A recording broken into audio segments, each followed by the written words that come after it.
Hello and welcome back to another episode of They Don't Teach This in Law School. I'm your host, Charlie Mann of law firm Alchemy, and we're going to have a fun episode today. At least that's my general prediction, because we have someone on here who his whole vibe is just really fun, eclectic, at times even anachronistic, and yet, totally new as well. So he's bringing a little bit of the old school, very new school. And let's not belabor the introduction, because I'm just too thrilled to have on here the creator, founder, whatever top level title you want to give him, newfangled lawyer and high five legal, Patrick Patino. Patrick, welcome to the show. Well, Charlie, thank you so much for having me. That is a great introduction because I do see myself as a blend. I think for a lot of us kind of new agey attorneys, right? I will call us like on the fringe, doing things differently attorneys. What kind of gets lost sometimes in there is like, we're still really good attorneys. Like you have to be. You can't have a shtick. Right? You can't practice canoe law and not know a lot about canoes. And that's kind of what gets me to where I am is, with High Five Legal, right? I just launched that at the beginning of June. It's like the next iteration of experimentation of kind of what can you get away with in personal branding and be a high-level expert in a niche. In practice law. We're gonna dig into that for sure. Yeah. But Patrick, answer the question for me. What's the one thing they don't teach you in law school? How to be yourself. Okay, tell me more about it. And really lean into your own personal narrative and get very clear on who you are and why you are doing what you're doing. It's the differentiator. It's really the thing. No matter if you go start your own firm or go work for a big firm or whatever you end up doing with your law degree, one of the biggest advantages you can have is being very clear on your own personal narrative and what sets you apart. And, for me in law school, I was in a traditional looking law student. And so I just felt lost all the time. Like literally I was just lost. And now I've been practicing about a decade next month, which is just nuts. Awesome. And what I've learned is it's a lot of it has to do with who are you and why, and being able to articulate that in a way with a high level of specificity, because it allows you to connect with people. It allows you to build trust. It allows clients to know what they're getting. Saying I'm an estate planning attorney doesn't mean shit. It does, but that's not enough. And I think law school, makes everything seem very transactional and makes it seem like the client's going to know what an estate planning attorney does. Right. And how and why they're going to choose you over the next person that says they do estate planning. And that's just not really a part of the conversation of as a professional, right? In a service profession, it's, doctors are a good example. It's like you don't just go to any surgeon for brain surgery, right? You don't go to the guy that specializes in knee replacements to do brain surgery. And so, that's what I think is, to kind of the detriment to the profession is that people graduate law school almost more confused, more lost, because it's almost like a removal of self. Right? You're going to conform. There's these rules, there's the requirements, there's a lot of conformity here. Yeah. And that's how you're going to be successful, is through conforming. Well, when 75% or more of legal services are provided by solo small firms, it's not about conforming at all. You need to stand out. I mean, if you conform, you don't exist. Yeah. Right? And I think largely how consumers, right? Because at the end of the day, clients are just consumers. How do people do anything anymore? They want to know the story. It's got to be experiential. Mm. Well, if you don't have a story to tell, there's no experience. It's like, so that's what I think is, and where I guess we're starting to see this with professional identity formation hitting law schools. But what I mean is something a little bit different. It's a deeper level of kind of self-reflection and kind of understanding, your motivations and values. Um, and I think, some law schools are doing this. They weren't Yeah. historically. But I think there's becoming more and more of this because it's what people going to law school are demanding. Mm. And so once again, as consumers, right, law students are paying for a product, a Yes. service, which is law school. They're demanding this because they see the value of kind of being unique. Okay, so let me ask. So there's definitely a few things I want to parse out here that I think are really interesting. But before we start, like, kind of chopping it up a little bit, I'm always curious when someone comes in with this type of solidified view for themselves. I always want to know, was it always this way for you, or is this something you had to unpack and learn over the last, say, 5 to 10 years? So, I figured this out kind of in law school. Okay. And this is not, I'm not exceptional in any way. But like, I didn't really care about what a lot of the other law students cared about. Like, I didn't care about getting the highest grade in the class. I didn't care about clerking. What I cared about is doing something that I enjoyed, that I was good at. Mm-hmm.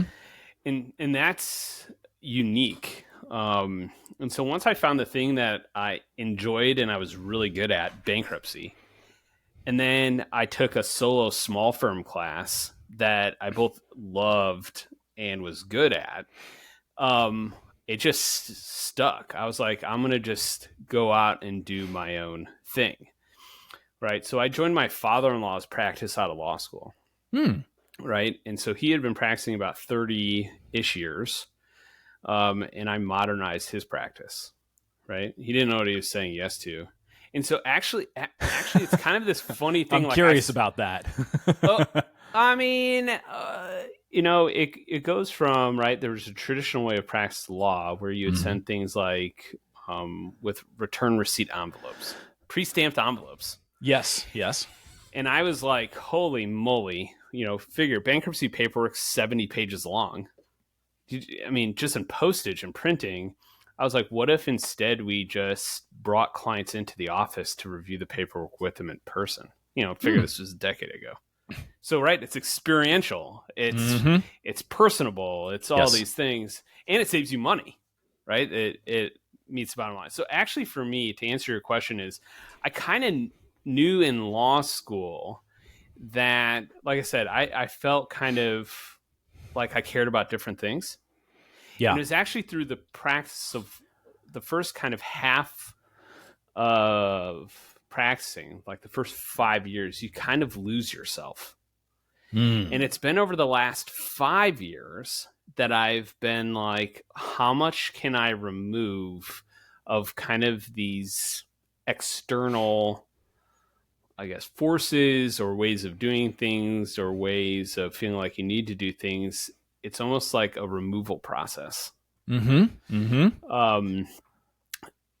like you take a giant block of whatever kind of hard rock and chisel it away. So for me, it's kind of was that process. Yeah, and through this shift where you're, that chipping it away and bringing to the forefront more of what you consider endemic to your core identity and self, from maybe even a practical standpoint, what impact has that had on you over the last 5 years? It's a lot of work. It's tiring. What's tiring about it? well, shoot, on top of trying to practice law, you're making all of these, either macro or micro changes of how you live your life, and getting very clear on, well, what do you value? What do I care about? Do I care about growth? Do I care about making $1 million? Do I care about satisfaction? Do I care about, being able to make pottery? Do I care about writing? What else outside of, having financial stability, right? Mm-hmm. In a well-run law firm, do I value trying new things? Do I value, going through the process of making something better, making something different? And so, it's over the last 5 years. So I went off on my own April 1st of 2020, right when the pandemic hit. Oh, wow. So good timing. Excellent timing. And it since then has just been a lot of iteration. Trying, this, that, and the other thing, and seeing what has resonated with me, what hasn't. Okay. And so, yeah, that's kind of, how does it feel? Both great, and like I said, it's a tiring process to do. So this is the word "me." This is what I'm really curious about, and because I think that there is a lot of times this you see a lot of dichotomies in life, and one of the dichotomies that I've noticed is between, let's say, like a real business. I'm doing this specifically client needs, specifically speaking to the client, and then personal brand side. I'm really developing a me that becomes attractive to people, that people can identify with. And a lot of times I see the person who's maybe more business side, and I'm using just, whatever terminology you want to use here, people can get the gist of it, who eventually then come to the personal brand side and say, okay, now it's time to develop my personal brand side, and vice versa. So I'm curious for you, this balance between, I'm really focusing on me, but also I need to speak to the client's needs. How do you handle that dichotomy? So what I have found is the more and more I've leaned into me, right? Backwards hats, hoodies.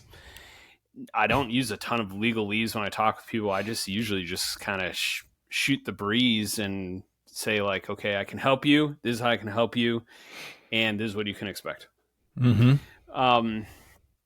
Is that actually me is what clients need. They need someone who's approachable. They need someone who's kind. They need someone who's normal. Someone yesterday called me and I was like, how'd you find out about us? He's like, Google, and you're a normie. I'm like, what does that mean? He's like, you're a normal person. A couple weeks ago, I had someone call me. I was like, and I asked people in intake. Yeah. Right. This is kind of the business side, like it's strategic. Yep. How'd you find me? What is it? Someone's like, you're the coolest attorney I could find. Well, that means that person was needing the coolest attorney, right? The other person was looking for someone who's normal. I've had people that want someone who's kind. So it's kind of been insightful that the more and more I've kind of gone to the personal branding and really had a distinct voice, it's serving a segment of clients that's what they need. They need someone who's going to make it easy and transparent and straightforward. And, one serves the other, right? Because then from a business standpoint, I need to be, have automation and efficiency and clarity and, systems in place and delegation. Well, you can't have one without the other. It's kind of what I talked about before. You can't both have like this brand, right? Really distinct personal brand, but not have expertise. Right. And it's some people that just have expertise, but no differentiator. And then they're wondering why no one's contacting. Well, it's not clear why someone would contact you or reach out to you. Yeah. Right. So this is the whole like anachronism bit in the beginning, the way that you do talk about still operating as an expert, being able to provide a professional solution, which is that kind of old school seasoning that seems to live within all of the new school. I'm going to use the term veneer, but I don't like using it because veneer is fakery, and that's not what is here. It's just the term that's coming to mind. Right? You get what I'm saying. I do. Yeah. So I want to hold it against you. Don't worry. That's fine. Veneer. Let's just start an online beef and have some fun with it. Why not? I'm sure we could attract some attention. Probably. We probably could. Real Housewives. So, yeah.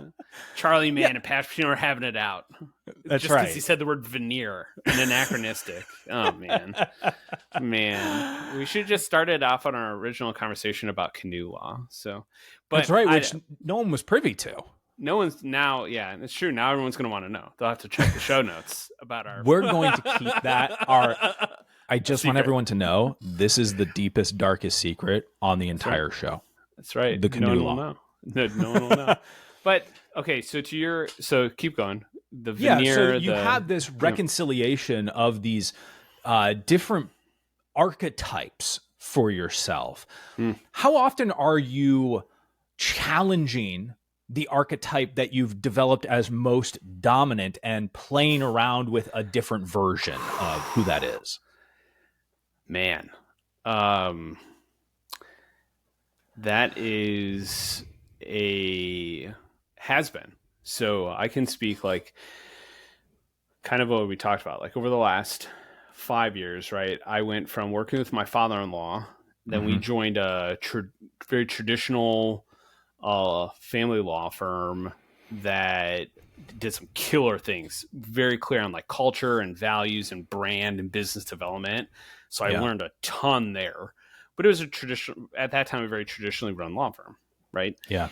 And, you borrow some of these traditional ways of practicing, and stepping out of that, I knew that I wanted to do something different. So like you kind of slowly, and I think the pandemic helped this and the market has helped this.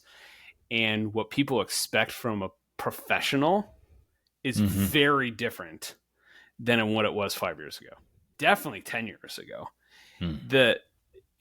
Once again, it goes back to kind of the client customer expectation and the experience. People are almost craving to interact with a service professional that is going to treat them like a human. That's not going to talk down to them. That's not going to act superior. That actually is collaborative and talks to them like a peer, almost like a friend. And so this has taken me some time to get comfortable with, and how does my, I guess, brand or way of practicing law, customers, consumers, clients are one thing. Yeah. It's other attorneys. I was going to ask about that. And so that has really was I don't want to say a hesitation, but, you go, how would this be? Will I be taken seriously? Do I care about being taken seriously? Right. Because at the end of the day, the other attorney isn't paying my bill. Right. Like, and bankruptcy is a bit unique because it's not highly adversarial. Right. Right. And so it's not litigation. Yeah. It's not, it's more akin to more like kind of like estate planning ish, very form based. Yeah. And so how often am I really interacting with other attorneys? Not frequently, but I've gotten some very positive feedback, and how to kind of go to your prior question about like iteration or experimentation. I experimented with a 4-day work week. And some of, I guess, like the old guard attorneys, the responses were like, good for you. I wish I had done that. It wasn't like That's cool. like you don't work Fridays, like you're not taking this seriously. Hmm. And even now, like I had the U.S. trustee in the bankruptcy was like, high five legal, that's fun.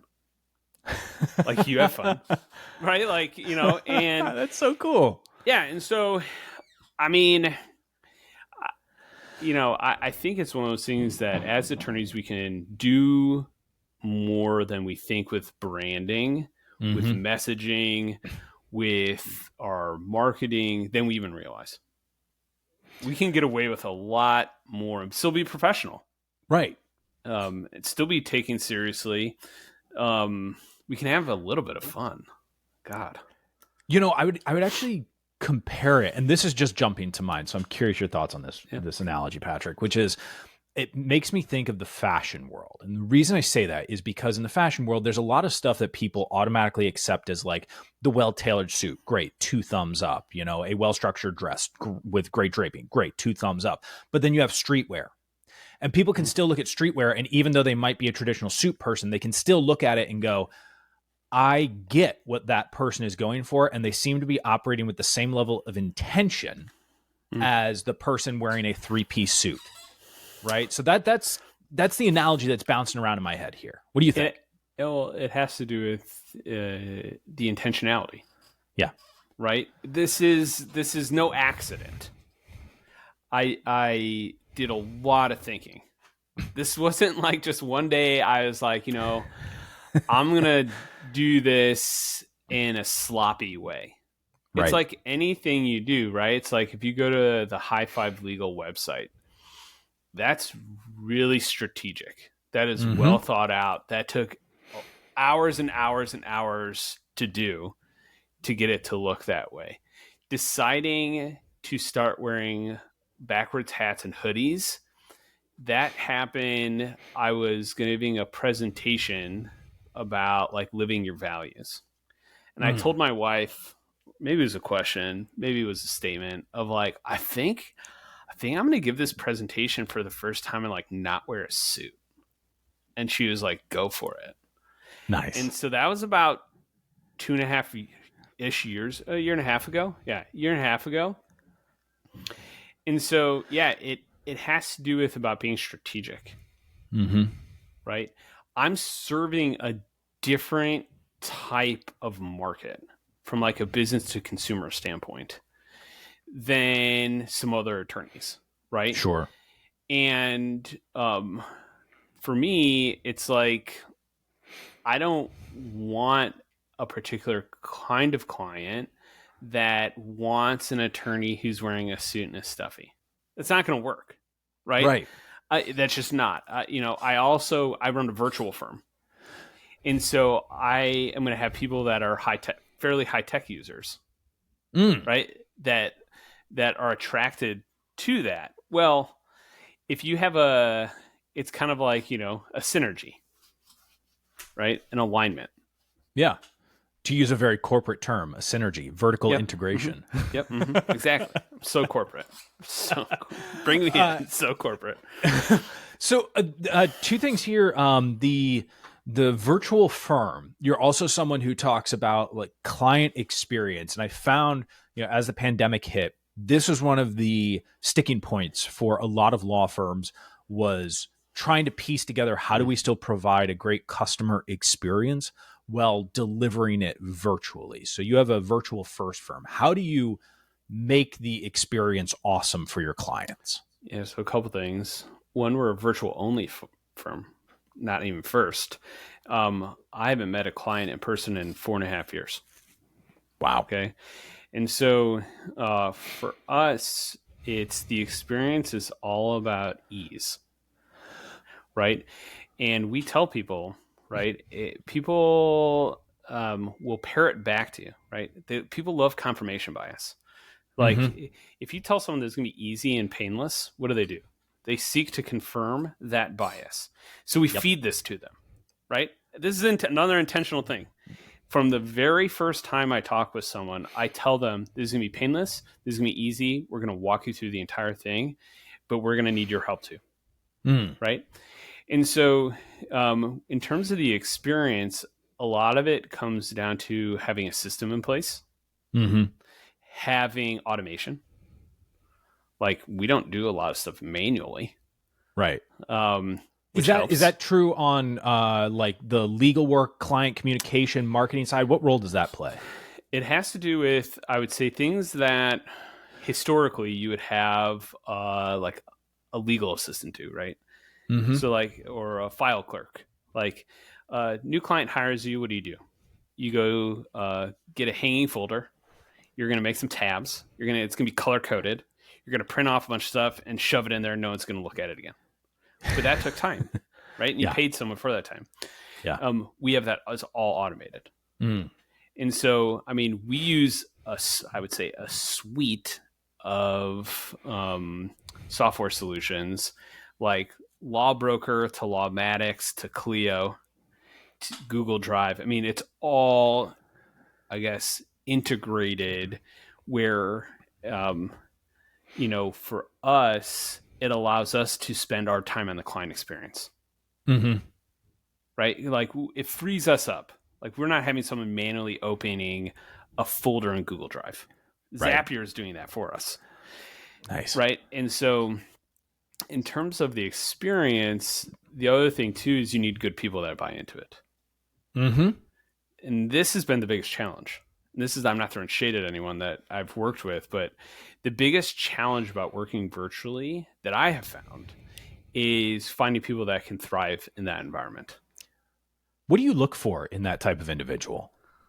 Someone who self-starter. How do you do? Okay, so wait, let me jump on that term real quick, because self-starter is like one of those terms that we all sort of know what it means for us. So I want to dig in and say, what does that mean for you when you're looking at self-starter? What I mean by that is they are okay with taking the next step, but asking a question if they need clarity. Like, they're not just waiting for you to be like, okay, green light, go. Green light, go. You're not micromanaging that person. It's very difficult in a virtual sense because you can't physically see that person. You can't just like knock on their door or walk up to their workstation and see what they're doing. Yeah. In a traditional sense. Plus, you need people that are pretty clear communicators. You need people that are comfortable with troubleshooting technology. Right? These are all skills. Like, we don't have an IT department. There's no IT guy, right? And it's one of those things that, could we at a certain point have that? Sure. But I think in terms of then, like, staffing, building out a team, it's the same thing about the experience, right? It's all experiential. What kind of experience can you have as a team that's virtual? Some people are killing it. I mean, doing it that way. I think some of it's probably oversold. I mean, do people really like happy hour tacos over Zoom? I don't know. Does that really build team? I don't know. That might work for some people. Yeah. And so I'm not criticizing that. I'm sure at different scales, like when you have, say, 35 people who are participating versus, say, 3 people who are participating, maybe it has more of that group energy. Sure, maybe, possibly. So yeah, it really comes down to, how do you replicate and achieve the same outcome, right? In a way that someone is satisfied and feels like the law is not happening to them, before them, and with them. I like a lot that. of times it's what I say is the law is the law. Really, a lot of times it has nothing to do with it. It's how the person feels when they're experiencing working with an attorney is the takeaway. Yes. Like in my area of work, people aren't like, you know what, Patrick got me the best bankruptcy discharge ever. Like, that was the dopest bankruptcy ever. I had such a great no, that's not it. Even if you look at, let's say, family law, right, there's some people that would be disgruntled and say, I got a bad outcome. Yeah. But most of it has to do with how the person felt. Yes. While they were going through the process and how their attorney or the law firm made them feel. Yeah. Either small or like they weren't heard or what have you. And so I spend a lot of time just on like, how is the person feeling? Not even like necessarily like, here's the outcome. I know in most bankruptcies you're going to get your discharge. That's not right. And I know that's what everyone wants. It's easy in that regard. And so, yeah, I mean, in a virtual sense, we're still working on it. It's a work in progress. Like, how do you, bring about some amount of just connection? So, like, I've started like sometimes I had a client, her car broke down, so she was late to her court hearing. So I sent her a Starbucks gift card. Right? Like, what are those are all things that now with technology, it's so easy to send an e-gift card. Took me 5 seconds. So one of the things with bankruptcy, I remember would have been probably about a decade and change ago, was encountering a big wave then of pro se filings. And so that was the time that it really started to come to my mind of like, wow, bankruptcy, one of the issues it seems that they have to deal with is the DIY crowd, right? And it turns out that that's more common in a lot of areas of practice than I realized, but bankruptcy was the one that really hit for me. So I'm curious, in a practice area that can see ebbs and flows on pro se filing, how do you try and intercept that or play into that space to acquire clients? To acquire like the DIY bankruptcy person? Well, to get into that conversation where people might be looking around at DIY solutions and like and saying, "Ooh, be careful now."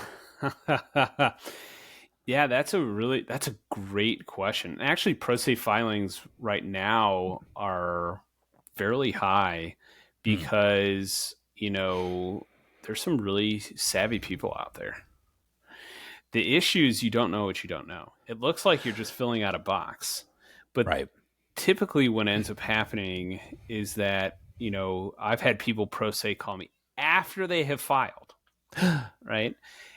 And then you go, well, for now, me to fix your problem is going to be 3 times the amount of had you just paid me initially. This is all avoidable. Yeah. This isn't difficult stuff. But here's my thought on it. If someone's convinced they can do it themselves, you're not going to convince them otherwise. That's not my target. I don't spend a lot of time convincing people to hire me. If I have to do that, what else am I going to have to convince you to do? Like I said, we make it so easy. It's pretty cost effective. Most bankruptcies cost about $2,000. Yeah. In terms of legal services, it's honestly, other than probably some basic estate planning, is one of the cheaper flat fee legal services you can get. So yeah, I have a different mindset. If you don't want an attorney, great. I tell people all the time, like, if I have people contact me just about like debt settlement, right? I go, I don't have any secret sauce here. Like, are you good at keeping a list? Do you know how to use an Excel spreadsheet? And so a lot of it's just people feeling empowered. And I'm okay with telling people, like, don't hire me. Like, I tell a good chunk of people, like, don't hire me. Or if you don't think I'm the right fit, that's cool. I'm going to send you to the person who I think is. Even if it's a competitor. I don't care. I'd rather have good fit clients and have that person with a good fit attorney than both of us struggle through it. Okay, so I because I think it's a fun question, interesting question to ask related to that. Do you think a time will come when you start pursuing clients who are not a perfect fit for Patrick, but may be a good fit for a larger enterprise that you are trying to build? Ooh,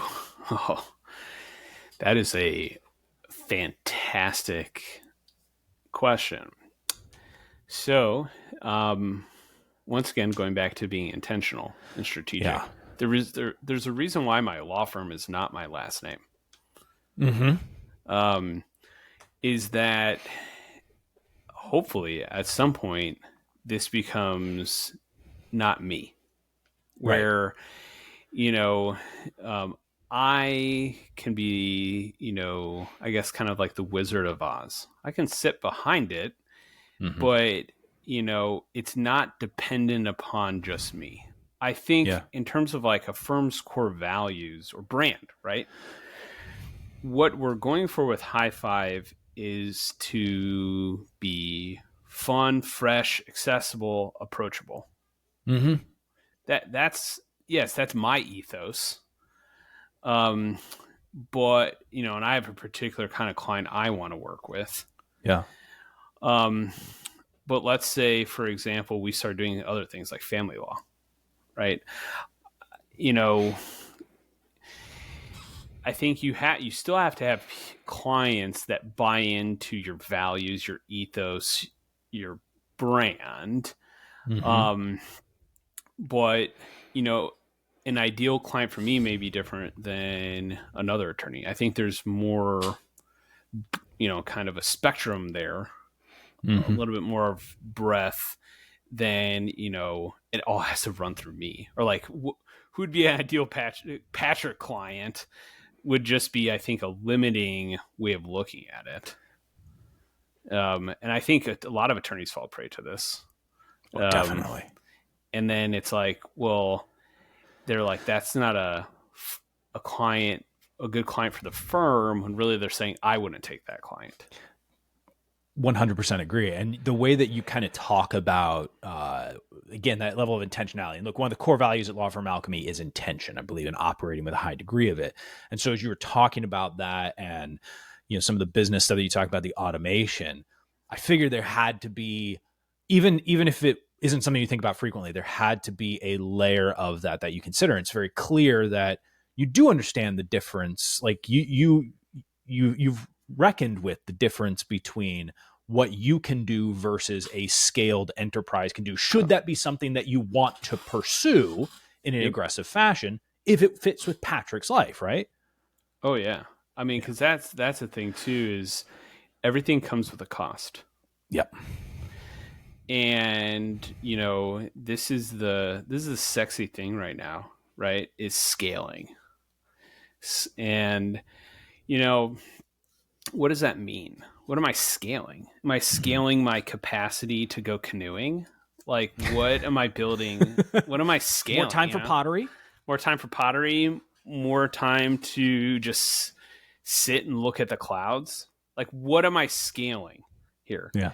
And I think this is one of the, points is like, you can scale to make more money. Sure. Right. What does that money buy you? What are you exchanging for that? Can you make more money by spending less time? Well, how do you do that? You can automate more. You can become more efficient. You can bring on more staff. Well, instead of now doing the tasks yourself, you're now managing people doing the tasks. So everything has a trade-off. Everything has an exchange. And so, like for me, this is something I'm grappling with heavily, right? Because of the perspective I have on the practice of law, and like, I don't give everything to this, right? I don't work on the weekends. I work half day Friday. Like, I just saw Elise Bowie. Is that how you pronounce her name? Just introduced a 30-day work week. Like 30 hour. Some attorneys seems like a 30-day work, 30-hour work week. Yeah. And and so like I said, once again, it all comes down to intentionality. Yeah. And there's not a KPI for like how much fun I'm having. But I wish there was. Wouldn't that be cool? Like, KPI for fun, Cleo, if you're listening, like, how about we embed that? But it's how you feel, right? You can you can feel Like, does this feel good in my body while I'm doing it? Yeah. And the practice of law usually tells you to ignore all of that, right? For more clients, for more money, for more prestige, for all this more. And so what I'm curious and I'm interested is, can you have a firm where that stuff can be important, right? Mm-hmm. But is not the driver. What Mm. what if happiness was the driver and all that stuff just came into place? Like, I don't, like, once again, I don't really like accolades and stuff. My wife's like, you should care more about accolades, but it's like, I've now been like rising star super lawyer 4 years in a row, right? And I'm not like out there to do it. Yeah. Right? I'm not like, oh, I need to like do it. It's just like, I joke, I'm like, I'm the first super lawyer to ever wear a hoodie in their headshot. Like, and that's what I care about. Yeah. That's really what I care about, is what do I bring to the legal profession at large? Right? Like, Love that perspective. This is not just about me. This is like showing other people, like, hey, you can be yourself and practice law and make money and have prestige and have all these things. Like, you can practice canoe law if that's what you want to do. Like, cool. Like, there's a place for everyone in the legal profession. And this just kind of circles back to, what I think about knowing yourself, knowing your narrative. Yeah. Is a lot of people in the legal profession who go and do their own thing. I mean, you see this, I'm sure, all the time, Charlie, with your clients. They are like, I don't like what I'm doing, right? But I'm going to continue doing the thing I didn't like that I'm doing. And I'm still just satisfied. Yeah. And that's because a lot of people aren't asking the question, well, who am I? Do I like the way that I am? Am I who I want to be? Yeah. That's the driver.